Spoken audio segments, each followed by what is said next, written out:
کر مٹی کی چادر اوڑھ کر ایسا بے نام و نشان ہوگا کہ کوئی نہ فاتحہ پڑھنے والا ہوگا نہ کوئی دعا کرنے والا ہوگا۔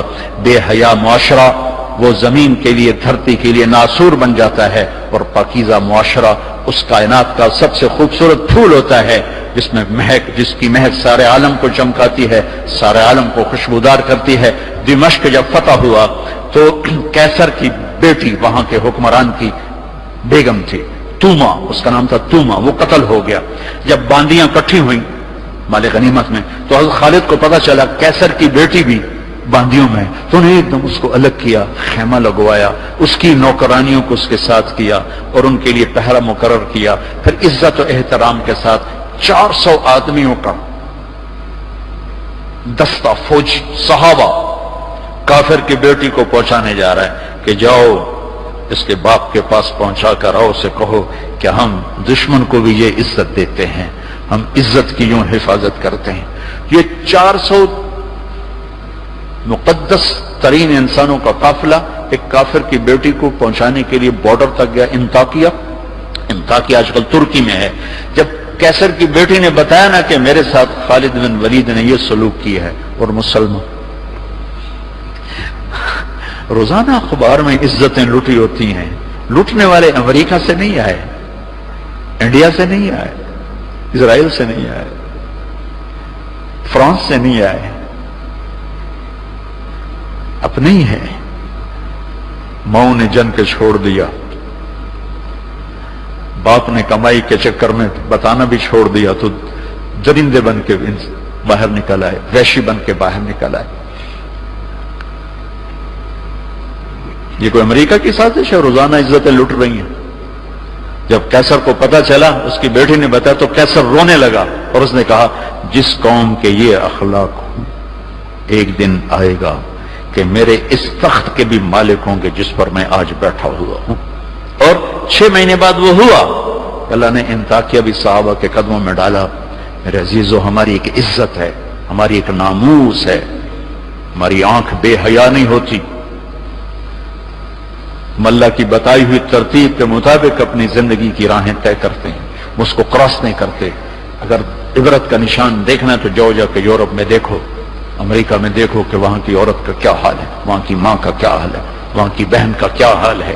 اپنے آپ کو اس سے باہر مت لے جاؤ، علم ضرور حاصل کرو، تعظیم مت لو۔ مغرب میں تو سورج ڈوب کر اعلان کرتا ہے کہ مغرب ڈوبنے کی جگہ ہے، ابھرنے کی جگہ نہیں ہے۔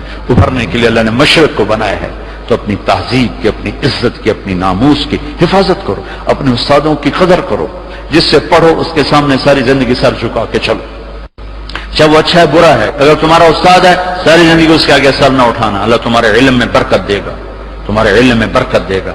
اگر استاد کو بے عزت کرو گے تمہارے لیے علم کے دروازے بند ہوں گے، خیر و برکت کے دروازے بند ہو جاؤں گے۔ یہ بھی باپ کے درجے میں ہے، تمہارا استاد بھی ایک باپ ہے جس کی پشت سے نکلے ہو، ایک ماں ہے جس نے تمہیں گود میں پالا ہے، ایک ماں جو تمہاری ساس بھی تمہاری ماں ہے، خالہ بھی تمہاری ماں ہے، پھوپھی بھی تمہاری ماں ہے، استاد تمہارا باپ ہے۔ ان سب رشتوں کی عزت کرنا سیکھو، قدر کرنا سیکھو، سب کچھ لوٹ کے اللہ تمہاری جھولی میں ڈالے گا۔ تمہیں خوبصورت زندگی گزار کر جب اللہ کی بارگاہ میں پہنچو گے تو اللہ کے محبوب کے ہاتھوں سے جام کوثر سب سے پہلے پلائے جاؤ گے، اور عزت کے ساتھ اللہ کی جنت میں داخل ہوگے، اور اللہ پاک کے دربار میں عالی مقام لے کر ہمیشہ کی زندگی پاؤ گے۔ یہ تو دکھوں کا جہان ہے۔ تم خود سوچو، جب آدمی آبزرویشن میں بیٹھا ہو تو سکھی ہوتا ہے کہ تنگ ہوتا ہے کہ یار وی سی صاحب دیکھ رہے ہیں، یار وی سی صاحب دیکھ رہے ہیں، یہ کیمرہ فٹ ہے، یار کیمرہ فٹ ہے، یار کیمرہ فٹ ہے، یار کیمرہ لگا ہوا ہے۔ میرے اللہ کے کیمرے یہ 2 کرامن کاتبین ہر وقت ہمیں آبزرویشن میں لیے بیٹھے ہیں۔ موت تو چھٹی کا نام، اگر اللہ راضی ہو گیا تو موت چھٹی، سیدھے اللہ کی رحمت میں پہنچ گئے۔ تو سارے بچے اس کی نیت کرو، ارادے کرو، اللہ سے مانگو، وہ خوبصورت زندگی لے کر جاؤ جس پر پھر یہ سارے مزے اللہ آگے تمہیں کھانے کے بھی پورے کر دے، شادی کے بھی پورے کر دے، گھروں کے بھی پورے کر دے، اور عزت کے بھی ہو جائیں، کامیابی کے بھی ہو جائیں، اللہ پاک سے لینے والی بھی بن جائے۔ 5 فٹ نالا سے کی کرنا ہے؟ یہ تو ہم گھستے 5 فٹ کے ہو کے رہ گئے۔ ہمارے بابا آدم 130 فٹ کی ہائٹ تھی، اما ہوا 130 فٹ کی ہائٹ پر تھی۔ یوسف علیہ السلام کو تو لوگ جانتے ہیں سب سے خوبصورت تھے، عورتوں میں سب سے خوبصورت کون تھا یہ کم معلوم ہے، حضرت حوا سب سے حسین خاتون تھی، سب سے حسین حضرت حوا، دونوں اما ابا 130 فٹ کی ہے۔ جنت میں جانے سے پہلے ہم چھوٹے کرتے ہوں گے، چونکہ جنت کی لڑکی، جنت کے خادم سب 130 فٹ پر ہیں، سب 130 فٹ میں، تو اللہ تمہیں بھی 130 فٹ پر لے جائے گا۔ 130 فٹ یہ پیسج آف ٹائم نے چھیلتے چھیلتے چھیلتے یہ کر دیا ہے۔ 10,000 سال نے ہمیں گھسا گھسا گھسا گھسا گھسا کے 5 فٹ پہ آگے کھڑا کیا ہے۔ واپس جاؤ گے 130 فٹ، آدم بھی، حوا بھی، جنت کی حور بھی، یہ خواتین بھی، آپ بھی سب 130 فٹ پر جاؤ گے۔ اور جنت کی عورت کو اللہ نے مشکمبر زعفران کافور سے بنایا، سورج کو انگلی دکھائے سورج نظر نہ آئے، سمندر میں تھوک ڈالے شہد سے زیادہ میٹھے ہو جائیں، مردوں سے کلام کرے ان میں زندگی کی روح پھونک دے، کلائی نمودار ہو جائے، 7 آسمان کے اندھیرے 7 زمینوں کے اندھیرے روشنیوں میں تبدیل ہو جائیں، یہ ایمان والی عورت اس جنت کی لڑکی سے 70,000 گنا زیادہ خوبصورت ہوگی۔ تو یہ آخری انجام ہے میرے عزیزو۔ یہاں رہتے ہوئے نماز کے پابند رہو، اگر آپس میں لڑے ہوئے ہو صلح کر لو۔ میں نے بھی ہاسٹل لائف گزاری، بہت چھوٹی عمر میں گزاری، میں تو 11 سال کا تھا جب میرے باپ نے مجھے بھیج دیا لاہور، کہتے ہیں ڈاکٹر بنانا ہے، تو میں ہاسٹل لائف میں ایک عرصہ گزرا ہے میرا، اور اچھے اداروں میں گزرا ہے، تو لڑائیاں جھگڑے یہ سب کچھ نفرتیں چلتی ہیں۔ میں کم جو آپ بچے بچیاں آئے ہوئے ہو، اگر کسی سے لڑے ہوئے صلح کر لو، کسی استاد سے بے ادبی ہوئی ہے جا کے معافی مانگ لو، اپنے ماں باپ سے کوئی گستاخی ہے جا کر معافی مانگ لو، کسی بہن بھائی سے لڑائی ہے معافی مانگ لو، کوئی خامن بیوی سے ناراض ہے، بیوی خامن سے ناراض ہے، تو ایک دوسرے کو معاف کر دو۔ اللہ تعالیٰ کو معاف کرنا پسند ہے۔ آپس میں محبت سے رہو، درگزر سے رہو، کہیں لڑائی ہو جائے صلح کرواؤ، کہیں جھگڑا ہو جائے صلح کرواؤ، چپ رہنا سب سلوک کرو کہ عسیٰ ان تکرہوا شیئا ویجعل اللہ فیہ خیرا کثیرا، تمہیں اس ناگواری میں اللہ بہت کچھ دے دے گا، بہت کچھ دے دے گا۔ امام غزالی کی روایت ہے، جس کا خامن بدتمیز ہو، اکثر تو خامدی ہوتے ہیں، بد زبانی بھی ہوتی ہے، بدتمیزی بھی ہوتی ہے، عورتیں بھی ہوتی ہیں، کم ہوتی ہیں، مرد زیادہ ہوتے ہیں، جس کا خامد بدتمیز ہو اور عورت صبر کر جائے تو اسے وہ اجر ملے گا جو فرعون کی بیوی حضرت آسیہ کو ملا تھا، فرعون کی زوجیت۔ جس کی بیوی بدتمیز ہو اور خامد صبر کر جائے تو اس خامد کو وہ اجر ملے گا جو لوط علیہ السلام اور نوح علیہ السلام کو ملا تھا کافر بیویوں کو برداشت کر کے۔ کیا مثال ہے، طلاق نہیں دی، نباہ کر کے دکھائے، طلاق نہیں، نباہ کر کے دکھائے۔ اگر باپ کو سمجھنا چاہتے ہو قرآن میں باپ کیسا ہونا چاہیے، قرآن نے ایک باپ کا ذکر کیا ہے کہ ایسے باپ کو، ایسا باپ پورے قرآن میں بیان نہیں ہوا، وہ ہے یعقوب علیہ السلام۔ جیسے یعقوب نے باپ بن کے دکھایا ہے، پوری امت کے لیے پیغام ہے، اگر اولاد نافرمان ہو جائے تو کیا کرو، گھر سے نکال دو، جائیداد سے آگ کر دو، لڑائیاں جھگڑے شروع کر دو، نہیں، صبر کرو، فصبر جمیل واللہ المستعان علی ما تصفون۔ ذرا بیٹوں کا تبصرہ سنو، ان ابانا لفی ضلال مبین، باپ نبی ہے، نبی کا بیٹا ہے، نبی کا پوتا ہے، نبی کا باپ ہے، اور کہہ رہے ہیں ہمارا باپ بہت بڑا گمراہ انسان ہے۔ اور فی کے ساتھ جو انہوں نے کر دیا ہے، فی لفی ضلال مبین، اور اتنے غلط ذہن رکھنے والوں کو یعقوب علیہ السلام نے باپ بن کے دکھایا، گھر سے نہیں نکالا، تانا نہیں دیا تم نے میرے بیٹے کو تباہ کر دیا، تم نے یوسف کو اغوا کر کے ہلاک کر دیا، ایک لفظ نہیں بولے۔ 40 سال بعد اللہ نے سب کو ملا بھی دیا، جھکا بھی دیا، جوڑ بھی دیا، محبت اور الفتیں بھی قائم فرما دی، ایک دوسرے سے پیار محبت کی فضا بھی، سب کی بخشش بھی کروا دی۔ تو میرے جو